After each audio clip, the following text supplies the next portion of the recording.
Yo, what's up, my friends? Just wanted to send a little video. Today is it's Saturday, it's my big run day. And, it was just an interesting process, and I thought I'd share the story a little bit. I guess the theme would be the concept of going nowhere versus doing nothing, right? I spent the last 2 hours going nowhere. But at least I wasn't doing nothing. I was looking forward to my miles this week because, I think a lot of people, I like to run, but I don't like to run as much as people might think I like to run. That's why I go run in crazy places and snow and on trails and out jumping signs. I make it fun, and I find a sport out of it that I love, right? But the amount of work I got to do that isn't fun, so that I can be in the right shape and in the right frame of mind to go have my fun runs, so to speak, that's not so much fun. And so each week I look forward to, it used to just be 3 times a week I would run. The third time was the big run, and it was always somewhere exciting, and there's always something exciting that would happen. Now I'm running 5 times a week, and the program is more rigid, and so I don't get as many opportunities to run what I would traditionally call fun runs, which is usually a lot of miles out in nature, right? Or something like that. So I'm looking at my program for this week, and Saturday it was a timed run, which I didn't really understand at the time of signing up, kind of using this program as my launching pad for my ultra training. It basically said I had to run for 2 hours, right? And I'm like, well, 2 hours, we'll average 10-minute pace, so that's 12 miles. And then I just wrote down 12 miles. And I made a little note, 2-hour timed run. And then just at the last second last night, I decided to actually look up what it meant to do a timed run, and realized I had completely misinterpreted what the purpose is. The purpose is to challenge your mind. So you go find a loop or some kind of repetitive course, and you go run it for 2 hours. And that sucks when you've been working all week towards your big fun run, and then you find out that this week your big fun run is going to be work. It's going to be work, and probably the hardest workout of all of them. So I was pretty disappointed, but I woke up this morning, and the alarm went off at 4:30, and I don't start my run until sunrise.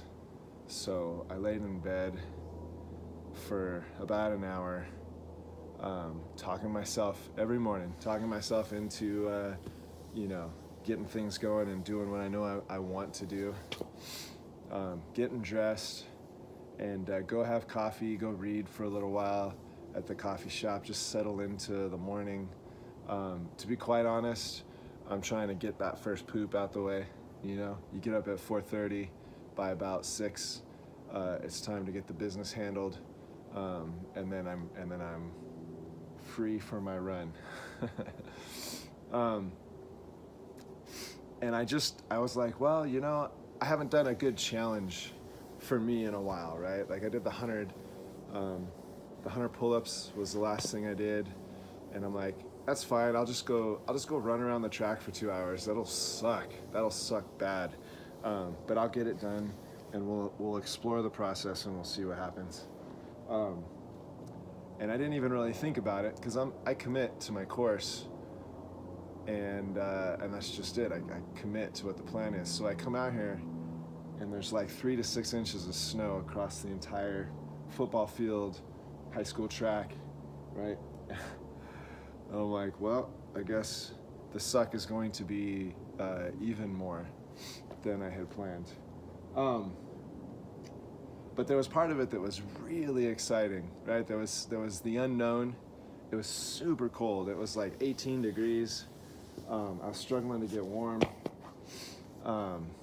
Came out and took some before pictures because there's just this beautiful blanket of snow over the whole football field. And I'm like, well, let's just make our starting line, and then let's just start putting one foot in front of the other. And it was really fun to see. So I did 9 miles. That comes out to like 36 laps, right? I think I averaged about a 13 minute, 15-second pace, somewhere thereabouts. And I'm trudging through the snow. And, just the first time around, it's all about just those first footprints, just blazing the trail, so to speak. And then the second lap, it's like, I'll try to kind of run in between the other footprints. So I'm starting to get this little line going. And, I don't know, maybe by about 5 or 6 laps in, I start realizing that stuff's starting to kind of pound out a little bit. I start getting, I don't know, maybe, where was I? Probably about 3 miles in, 4 miles in, so about 16 laps in, and like there's actually starting to be a gutter and sides. And I'm like, man, I'm literally like flattening this whole thing. I think it's probably about, I don't know, 9 miles is probably about 25,000 steps. So it was kind of cool. But the challenge was like, it's snow, and I just got my shoes. Even as I speak, my socks are soaking wet. My hands were just really frozen. My feet were super cold. And I'm like, all right, this is what this challenge is about. We just got to sit here and we got to grind it out and not quit. I mean, what's the worst that's going to happen? I don't know. I'm not going to think about it. We'll deal with that after it's over. And so, got past that, started to warm up. Sun finally kind of came up enough, starts to get warm. The snow really starts packing, and I'm starting to see the actual track underneath, which is pretty cool. And then I hit an hour in, and I'm only halfway in. I'm 4 miles. It was about 4.5 miles, and just did not want to do it anymore.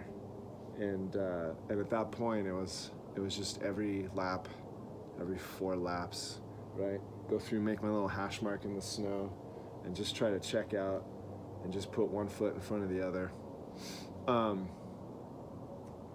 when it's all said and done, what an amazing experience to kind of just, nothing earth-shattering, right? But just kind of put my mind into that place of having to cope and deal, having to question, having a little bit of fear around, like, okay, now how frozen can my feet actually get? And at one point, my knee suddenly locked up and shooting pain. And like, oh, something must have happened, right? When your mind doesn't have other things to distract it, it starts really focusing, it starts clinging to anything it can get a hold of. And that's the whole point of this exercise. And it wasn't my idea, I pulled it offline. In fact, I think it's literally the first program that you'll see if you Google ultra marathon training programs. I just went for it. I was like, yeah, that works. But, and so along the lines of that too, right, there's a lot of analysis paralysis that takes place when people are trying to get their butts moving. And there was so much of this that was unthought out. And I suffer from analysis paralysis myself, and I'm grateful for people that kind of help me get out of it. But I've also started learning, like, I can be paralyzed with the ideas of, okay, well, I got to have these kind of shoes and this equipment, and do I have enough cold weather gear on? And, is this diet the right thing? Should I eat that thing? Should I do blah, blah, blah, blah, blah, blah, blah? You can go through all that and get nothing done, right? But you can also just go out to a track and just think about all that shit while you're running laps around a track, and I promise you won't die from that. You don't have to overthink that, right? Come out and just get moving. Draw yourself a starting line and step over that bitch, and then figure everything else out along the way. I have more results from trial and error and just putting in time that I do from trying to think it out and plan it perfectly and understand all the who, what, whys, and wheres. And so that's where I bring it back again to, I don't know what everybody's plans are for today, but, I want to have a comfortable day, but I wanted to start it out, and I liked just kind of chewing on that concept of going nowhere versus doing nothing. As it happens to be today, I got to do a bunch of chores when I get home. But at least I got a chance to go nowhere for a couple of hours and really let my mind work some shit out. And now if I want to do nothing the rest of the day, well, I earned that shit, you know what I mean? So anyway, that's my story for today. Hope you all have a great day.